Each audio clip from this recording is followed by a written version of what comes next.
আচ্ছা, জীবনে কখনো কোনো মৃত ব্যক্তিকে গোসল করিয়েছেন?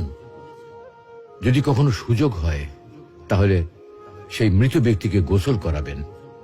তখন খুব কাছ থেকে দেখবেন মৃত মানুষের দেহটা কতটা অসহায় লাগে, মৃত্যুর পরে মানুষের দেহ কতটা ভয়ের কারণ হয়ে দাঁড়ায়। সুযোগ পেলে রাতে লাশটা পাহারা দেবেন, তখন বুঝতে পারবেন প্রিয় মানুষটার লাশ রাতের বেলায় আপনার কাছে কতটা অদ্ভুত লাগে, কতটা ভয়ের কারণ হয়ে ওঠে, কতটা আতঙ্কের কারণ হয়ে যায়।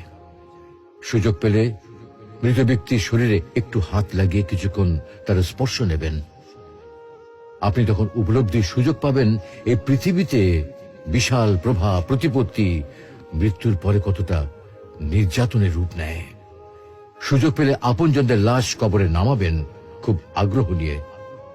শেষবারের মতো মৃতদেহের মুখটি একবার দেখা